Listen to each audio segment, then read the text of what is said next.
is winning again in America.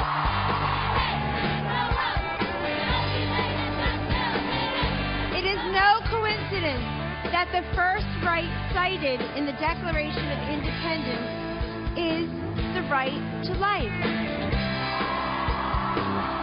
This administration will work with the Congress to end taxpayer funding of abortion and abortion providers. And we will devote those resources to health care services for women across America. Well, thousands of abortion opponents from around the world descended on Washington, D.C. today for the March for Life, and they enjoyed unprecedented support from the new administration. Vice President Pence became the first vice president in American history to address the march in person, while counselor to the president, Kellyanne Conway, spoke as well. President Trump expresses his support, where else? On Twitter. We're joined today by one of the marchers. Abby Johnson was once director of a Planned Parenthood clinic in Bryan, Texas. After a moral crisis, she quit, and now she campaigns against what she once endorsed. Abby, thanks a lot for joining us. Thank you so much for having me. So I got to be honest with you, I never thought of President Trump as, you know, a huge pro-lifer, an evangelical, social conservative, and yet, amazingly, they've been more supportive of this march than any Republican president I'm aware of. I mean, there's never been a vice president address one of these, Kellyanne Conway. I mean, are you surprised by this support? You know, I am a little surprised, but I'm feeling very hopeful for the future, for the pro-life movement. And you know, I'm going to be honest, I was a skeptic. And, you know, he's beginning to prove me wrong here. So I'm glad for that. What do you make of it?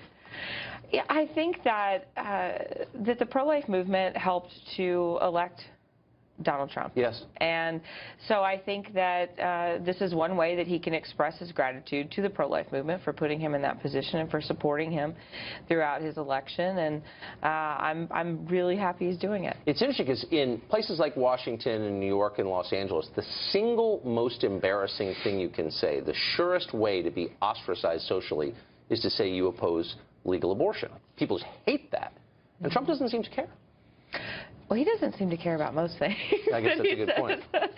So I think he just calls it like he sees it. And, you know, as someone who experienced a conversion on the issue of abortion, I believe that sometimes people who do convert to the pro-life movement really have a strong voice because they've seen the damage that the abortion industry can do, and now they can really speak about the life issue. So President Trump has pledged repeatedly on the campaign trail anyway to defund Planned Parenthood, which takes hundreds of millions of dollars from taxpayers every year. You worked at Planned Parenthood for a while.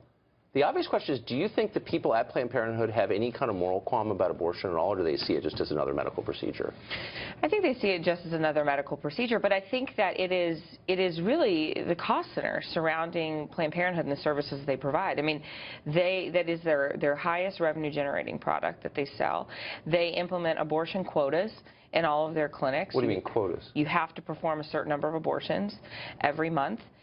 One of the reasons that I left... Are they explicit about that? Yes. It's in your budget, right there on the line item.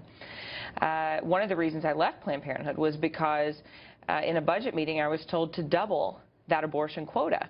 And for me, as someone who had spoken to the media and had said, you know, we're about reducing the number of abortions, we're about, you know, prevention, all of these other services, I was shocked to hear since you actually worked at a Planned Parenthood, give us some sense of the relative number of abortions versus the number of mammograms versus the amount of prenatal care offered.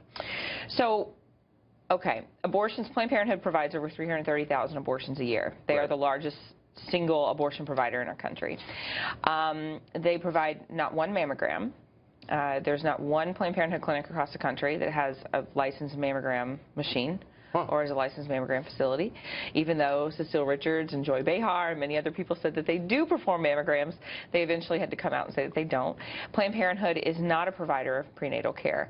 There are a few affiliates that may give out some prenatal vitamins. They might see you one time if you're pregnant, but there are no Planned Parenthood Planned Parenthoods that actually deliver children.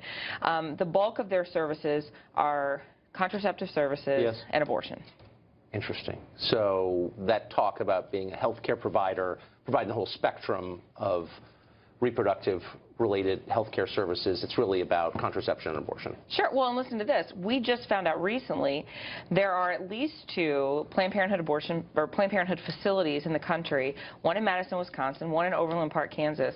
They are abortion providing only, 5 days a week, 40 hours a week, abortion all day, every day. That's pretty hard to take. Abby, thanks a lot for joining us. Thank you so much.